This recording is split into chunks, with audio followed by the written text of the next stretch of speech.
პირველი უკრაინული ბალისტიკური რაკეტები მასიურად დაარტყამს მოსკოვს უკვე ამ შემოდგომაზე.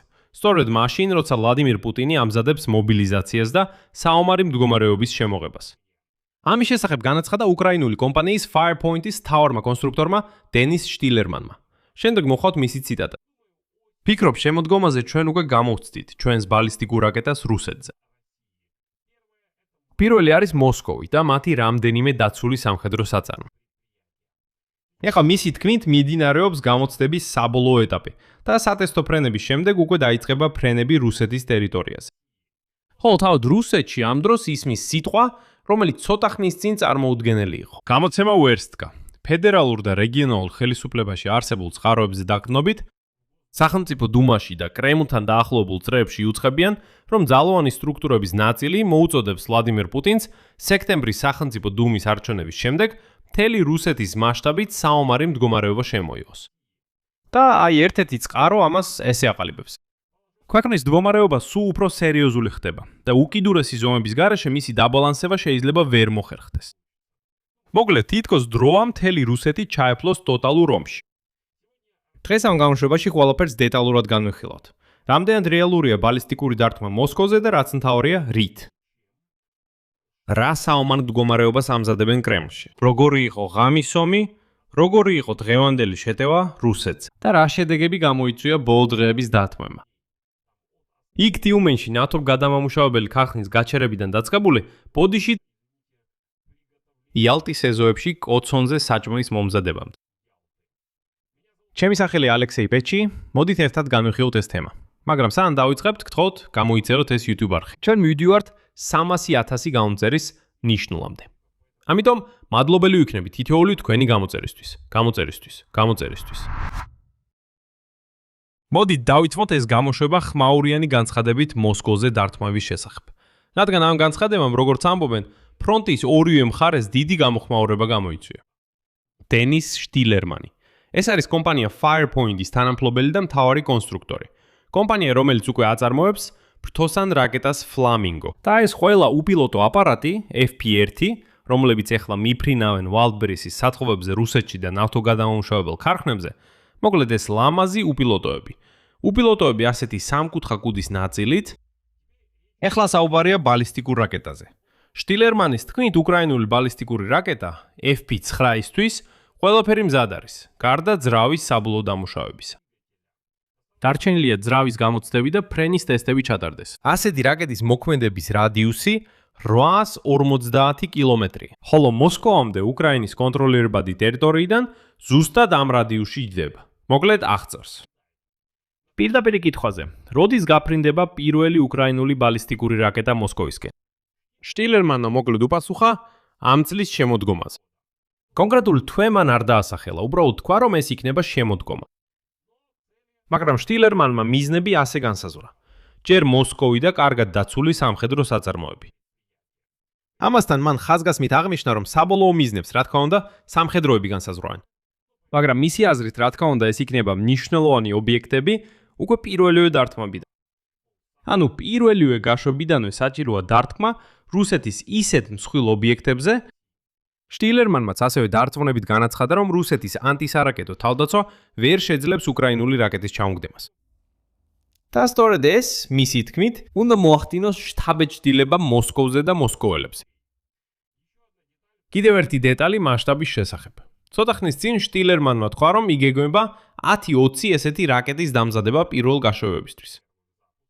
და მას შემდეგ, რაც მოსკოვში სიმბოლურ ობიექტებზე დარტყმები განხორციელდება, კიევი შეიძლება შეეცადოს რუსეთთან შეთანხმდეს, რომ სამოქალაქო ობიექტებს არ დაარტყან. მათ ამბობენ, იდეა იმაშია, რომ ძლიერად დაარტყან კონკრეტულად მოსკოვს. იქ ქაოსი მოაწყონ და ამის შემდეგ პუტინს შესთავაზონ საჰაერო ზავი, სანამ მოსკოველები პანიკაში ირბენ. ეხლა, რამდენად რეალურია ეს ყველაფერი ზედმეტი ოპტიმიზმის გარეშე? იცით, იმიტომ რომ უკვე კითხულობ. ზოგი პირდაპირ წერს, რომ ეს უკვე მოცემულობაა, ეს ფაქტია. აი წერენ, რომ ყველაფერი შემოდგომაზე იქნება თითქმის 1 სექტემბერსვე. ზუსტად ბალისტიკური რაკეტები გაფრინდება მოსკოვში. მოდით ამ ზედმეტ თვითდაჯერებულობას თავი დავანებოთ გულწრფელად. ერთი მხრივ ანოსის უკან დგას რეალური კომპანია, რეალური პროდუქტით. Flamingo. რაკეტა Flamingo უკვე გამოიყენება რუსეთის ტერიტორიაზე და ეს ფაქტია, ეს უკვე აღარაა დაპირება. მეორე მხრივ, ბალისტიკური რაკეტა ბევრად უფრო რთული მოწყობილობაა ვიდრე ფრთოსანი. და თავად შტილერმანი აღიარებს, რომ ძრავი ჯერ კიდევ მუშავდება. გარდა ამისა, ბალისტიკის გამოჩენა უკვე დაადასტურა ზაფხულის დასაწყისში იმდროინდელმა თავდაცვის მინისტრმა მიხეილ ფედოროვმა. ასე რომ ეს ცარიელი მუქარა არ არის, მაგრამ ეს სიტყვასიტყვით უკვე ხვალ არ მოხდება. რეალისტური ვადები, როგორც თავად შემქმნელი ამბობს, არის შემოდგო. და ესეც იმ შემთხვევაში თუ გამოცდები წარმატებით ჩაივლის. რადგან ძრავა კიდევ ერთხელ ამბობ, ჯერ მზად არ არის. ან თვითონ გული, რომელიც ამ რაკეტას გაუშვებს, ჯერ ბოლომდე მზად არ არის. მაგრამ ნიშანდობლივია, რამდენად ნერვიულად მიიღო ეს ანონსი რუსეთში. იქაური სამხედრო ექსპერტები უკვე დღესვე დაიწყეს უკრაინაზე დარტყმების გაძლიერების მოწოდება. მანამ სანამ უკრაინა მოსკოვს დაარტყამს. მაგრამ სიამდვილეში ამ რუსებს ცოტა ზედმეტი მოზდი. ისინი რა თქმა უნდა შეიძლება მოუწოდებდნენ პუტინს დარტყმების გაძლიერებისკენ, მაგრამ შესაძლებლობებს საზღვარი აქვს. და მე ვფიქრობ, რომ ეს ზღვარი მათ უკვე გადალახეს. მოდით ასე გავაკეთო. ვინმე ახლა იხსენებს ორეშნიკს. აი გახსოვთ, ორჯერ დაარტყეს, სამჯერ დაარტყეს უკრაინას ორეშნიკით. იმ იმედით, რომ უკრაინელები შიშისგან კანკას დაიწყებდნენ. იტყოდნენ, ღმერთო არა, შემდეგ ხო ბირთვული ქობინი იქნება. არა პუტინ გთხოვ, შეჩერდი, გეგმაც ეს იყო. არ გამოვიდა. ვინმე ამ ორეშნიკზე ლაპარაკობს? უკვე აღარავინ. მას უკვე ვეღარც კი იხსენებენ. თვითონ პუტინმაც კი დაავიწყდა უკვე. უბრალოდ პუტინს ახსოვს ის, რადგან მისთვის ეს მთელი ცხოვრების სირცხვილია. გაგახსენებთ. ერთ-ერთმა მათგანმა დარტყმა მიაყენა ოკუპირებულ ტერიტორიას დონეცკის ოლქში. ანუ კიევზე უშვებდნენ, მაგრამ საერთოდ სადღაც დონეცკში ჩამოვარდა. აი ამიტომ როცა ისინი ამ ესკალაციისკენ მოუწოდებენ, უნდა გვესმოდეს, რომ შესაძლებლობების ზღვარი არსებობს. მაგრამ მნიშვნელოვანია არ დაგვაუწყდეს ესეთი განცხადებების ფსიქოლოგიური ეფექტიც. და მნიშვნელოვანია გვახსოვდეს, რომ ბალისტიკური დარტყმის მუქარები მოსკოვზე ემატება შიდა კრიზისს თვითონ რუსეთში, სადაც სერიოზულად ალაპარაკდნენ საომარი მდგომარეობის შემოღებას. გამოცემა ვერსტკას ინფორმაციით, რუსი ჩინოვნიკები არ გამორიცხავენ საომარი მდგომარეობის შემოღებას სახელმწიფო დუმის არჩევნების დასრულებისთანავე, სექტემბერში. საომარ მდგომარეობაზე გადასვლას მხარს უჭერენ ძალოვანი ბლოკის ზოგიერთი წარმომადგენელი.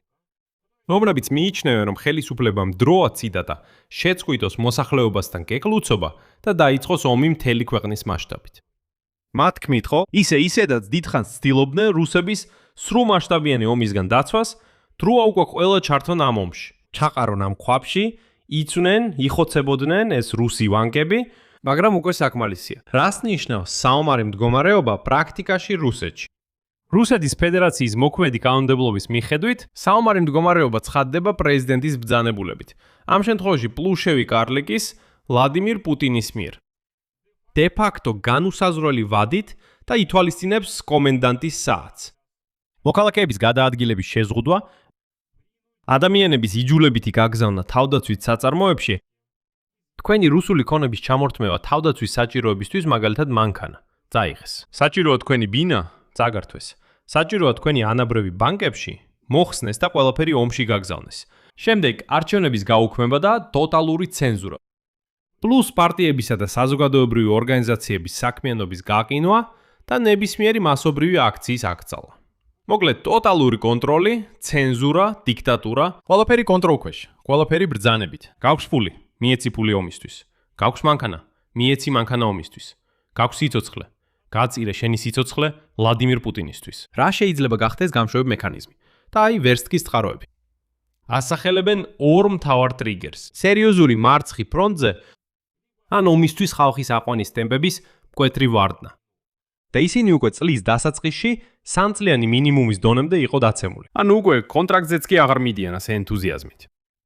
საომარი მდგომარეობის გარდა წყაროები არ გამორიცხავენ ახალ მობილიზაციასაც. ვალუტური კანონმდებლობის გამკაცრება, ზოგიერთი კატეგორიის მოქალაქეებისთვის საზღვარგარეთ გამგზავრების აკრძალვა. აზიური მაჩვენებლები ფიქსირდება უფრო ადრეული მონაცემებით, რომლებიც ჩვენ ვახსენეთ ამ YouTube არხზე. მაგრამ აი გაველურებული რუსები ჯერ კიდევ არ სჯერათ ამის. ამერიკული ომის კვლევის ინსტიტუტი აღნიშნავდა, რომ კრემლი ქმნის სამართლებრივ ბაზას მობილიზაციისთვის და ემზადება მათ შორის შესაძლო სამოქალაქო არეულობებისთვისაც. ხოლო ვლადიმირ ზელენსკი ახსენებდა არითმეტიკას, რომელიც ყველაფერს ხსნის. საქმე ისაა, რომ მიმდინარე წლის დასაწყისიდან რუსეთის ფედერაციის თავდაცვის სამინისტრომ 221,000 კონტრაქტით დაქირავებული სამხედრო მიიზიდა. ერთი შეხედით ბევრია, მაგრამ ოკუპანტების დანაკარგებმა ამავე პერიოდში 225,500 ადამიანს მიაღწია. მათგან 130,000 მოკლულია. ანუ კონტრაქტი დაქირავებულების რაოდენობა ვერ ფარავს დანაკარგებსაც კი. სტრატეგიულ რეზერვზე რომ აღარაფერი ვთქვა. ზელენსკის შეფასებით მობილიზაციას გამოაცხადებენ 20 სექტემბრის არჩევნების შემდეგ და ფრონტზე გაგზავნიან 300,000-დან 500,000-მდე ადამიანს. მაგრამ აქ ჩნდება ძალიან თვალსაჩინო წინააღმდეგობა. სანამ რუსეთის ძალოვანი სტრუქტურები განიხილავენ საომარ მდგომარეობასა და მობილიზაციას, სახელმწიფო დუმის დეპუტატებმა ერთ კვირაში უკვე 2-ჯერ საჯაროდ მოუწოდეს რუსებს არავითარ შემთხვევაში არ დაუჯერონ ამ ჯორებს მობილიზაციის შესახებ. მოდით ასე. როცა ხელისუფლება ასე დაჟინებით უარყოფს იმას, რაზეც მას პირდაპირ არც კი უკითხავთ, ეს უფრო ხშირად ადასტურებს პრობლემას, ვიდრე ხსნის მას. კიდევ ერთხელ, რუსეთში არავის უკითხავს ამ დეპუტატებისთვის იქნება თუ არა მობილიზაცია, მაგრამ ისინი რატომღაც გამოდიან და ამბობენ, არ იქნება. თქვენ არ გიგითხოთ, მაგრამ ჩვენ გეტყვით, არ იქნება. ნუ დაუჯერებთ ამ ხმებს, დამშვიდით. არ არის საჭირო სადმე გაქცევა. და რუსეთის მოსახლეობა ამას გძნობს. მეორე მობილიზაციის ტალღის შესახებ ხების ფონზე რუსები მასობრივად დაიწყეს საცხოვრებლის ძებნა სომხეთში. ეს ერთ-ერთი იმ რამდენიმე ქვეყანათაგანია, სადაც რუსებს ჯერ კიდევ შეუძლიათ უვიზოდ განგზავრება და ზოგ შემთხვევაში თუნდაც საზღვარგარეთის პასპორტის გარეშეც. აი ასეა. ეს პირდაპირ ინდიკატორია რუსებში განწყობების. ანუ ადამიანები წინასწარ ემზადებიან რუსეთიდან გაქცევისთვის. როგორც ჩანს, ყაზახეთში უკვე აღარ ისე სიამოვნებით მიდიან, რადგან იქ ისე არ იღებენ. საქართველოში გაქცევაც უკვე აღარ გამოვა. ამიტომ გადაწყვეტეს, რომ ყველანი სომხეთში წავიდნენ.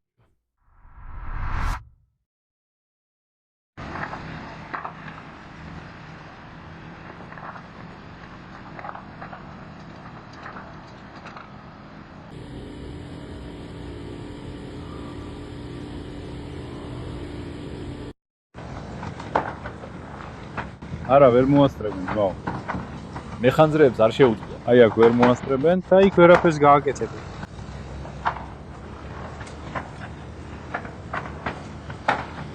აი ახლა როგორც ასანთისგან აწყობილი სახე. გადატანილი კედლები.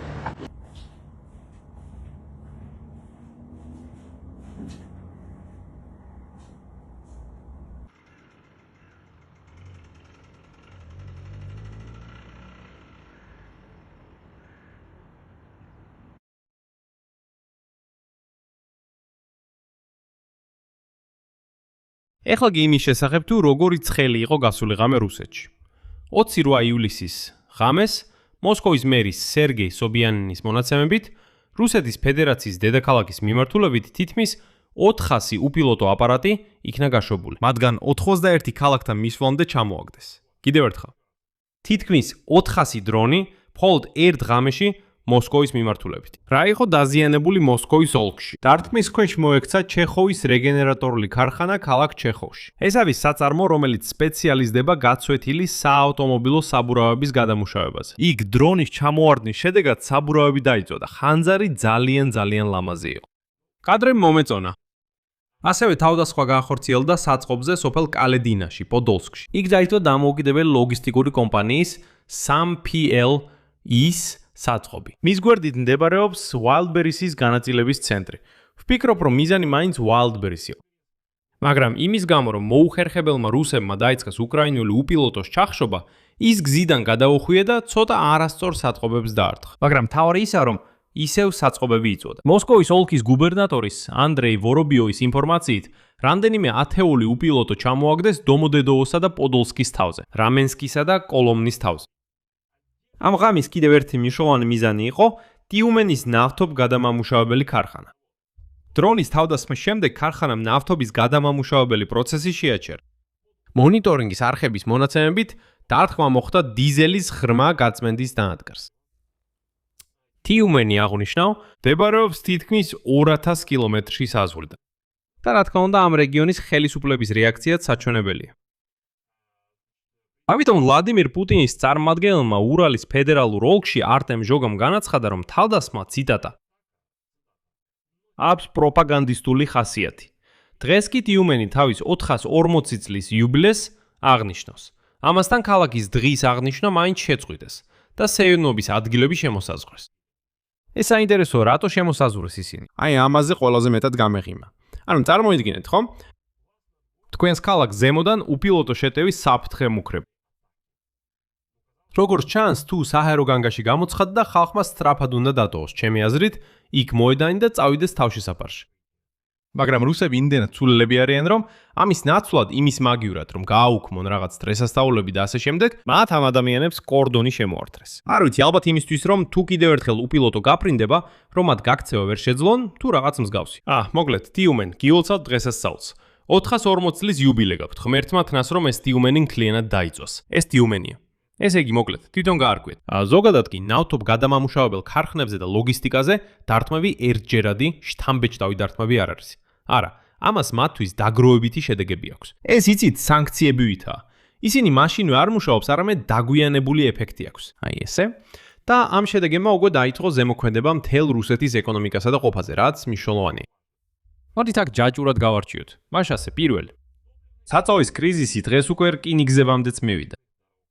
რუსეთის რკინიგზა, RŽD, დადგა ლოკომოტივებისთვის დიზელის საწავის დეფიციტის წინაშე. ანუ დიზელის დეფიციტი, რომელიც ნავთობ გადამამუშავებელზე დარტყმებმა გამოიწვია, უკვე რკინიგზის ტრანსპორტამდეც მივიდა. ანუ ეს არის რუსეთის ლოგისტიკის მთავარი საკრდენი, რომელზეც მათ შორის სამხედრო ტვირთებიც გადააქვთ. ხოლო გუშინ რუს სამხედროებს უბრძანეს, რომ სამხედრო ტექნიკის გასაწვევად ნორმები დაეწესებინათ.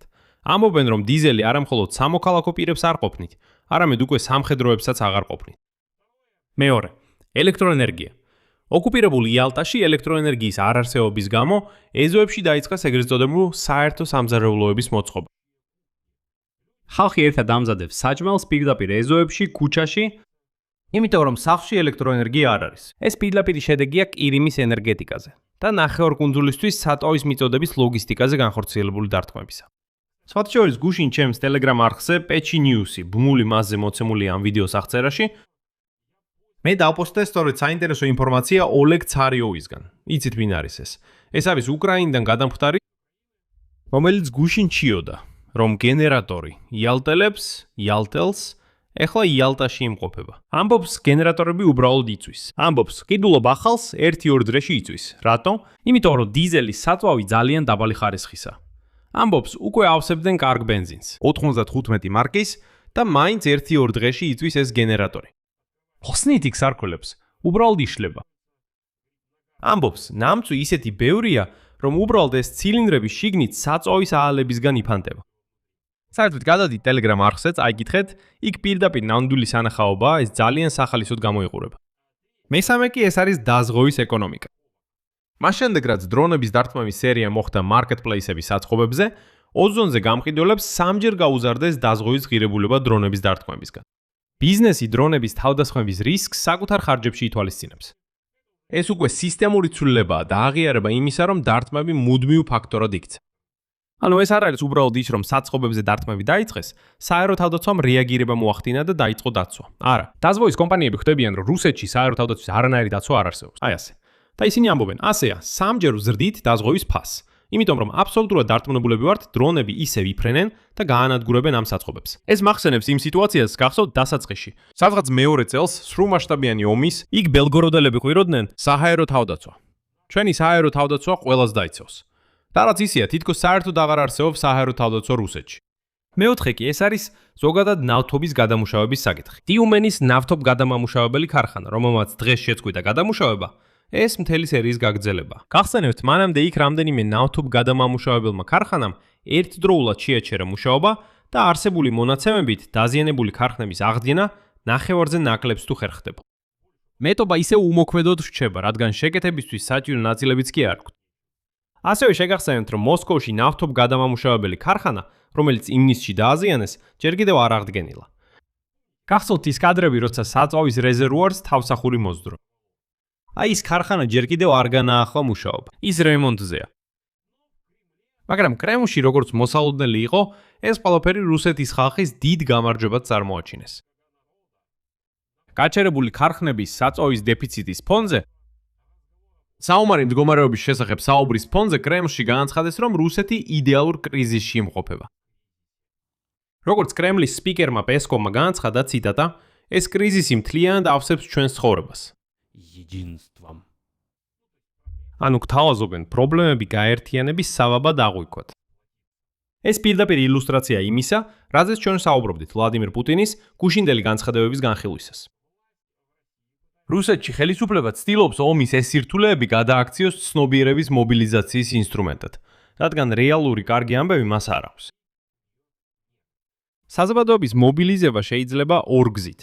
ან აჩვენო წარმატებები ფრონტზე, ან კიდევ რამეში. უთხრა ნახეთ რა დიდებულები ვართ. და მაშინ ეს დიდებული რუსები იტყვიან, დიახ, ჩვენ დიდები ვართ და ერთიანები. მეორე ფაქტორი კი ისაა, ბოდიშით, ყოველ დღეს ცემო ამ რუსებს. ამ რუსებს უბრალოდ ზურგის გასწორებაც კი არ შეუძლიათ და თქვან რას უჩვით? გაერთიანდით. როგორც პესკოვმა განაცხადა, იდეალური კრიზისია. შედეგი. უკრაინა აცხადებს, რომ შემოდგომაზე გამოჩნდება საკუთარი ბალისტიკური რაკეტები, რომლებიც მიზნად ისახავს მოსკოვს და სამხედრო ქარხნებს. საფრთხე რეალურია, მაგრამ ჯერჯერობით გამოცდის ეტაპზეა და თავად შემქმნელის თქმით, რეალისტური ვადაა შემოდგომა. და სწორედ ამ შემოდგომაზე რუსეთში ყველაფერი ერთმანეთს ემთხვევა. სახელმწიფო დუმის არჩევნები 20 სექტემბერს. არჩევნების შემდეგ ძალოვანი სტრუქტურების თავაზობენ საომარი მდგომარეობის შემოღებას კომენდანტის საათით, ცენზურით და იძულებითი შრომით თავდაცვაზე. და სავარაუდო მობილიზაცია 300-500 ადამიანის. ეს ყველაფერი განუწყვეტელი დართმების ფონზე ხდება. ღამით მოსკოვზე თითქმის 400 უპილოტო აპარატი. გაჩერებულია ტიუმენის ნავთობგადამამუშავებელი ქარხნები და იწვის საწყობები. და იმ შედეგების ფონზე, რომლებიც უკვე ჩაჯდა რუსულყოფაში. ეს მნიშვნელოვანია. ეს შედეგები ყოველდღიურობად იქცევა. და დიზელის დეფიციტი რუსეთის რკინიგზაში, საერთო სამზარეულოები ეზოებში, ბნელ იალტაში და დაზღვევები, რომლებიც სამჯერ გაიზარდა ოზონზე. მაგრამ კრემლი ამას სრულყოფილ კრიზისს უწოდებს და უბრალოდ ერთიანობისკენ მოგვიწოდებს. ასე ლამაზად დაიწყეს თავიანთი სპეციალური სამხედრო ოპერაცია, ეხლა კი ეს სრულყოფილი კრიზისია. აქ მრავალ წერტილს დავშვამ, თქვენი აზრი და დასკვნები დაწერეთ ამ გამოშვების კომენტარებში. გამოიწერეთ არხი, დააწექით ზარს და არ დაგავიწყდეთ ლაიკის დატოვება. თუ გსურთ ხარი დაუჭიროთ ამ დამოუკიდებელი YouTube არხის მუშაობას, ამისთვის მადლიერი ვიქნები. ამას შეძლებთ ფინანსურად ნებისმიერი დონატის საშუალებით, ამ ვიდეოს აღწერაში მოცემული ბულებითა და რეკვიზიტებით. ამით ყველაფერი დასრულდა. იზრუნეთ საკუთარ თავს. ხოლოს მშვიდობით.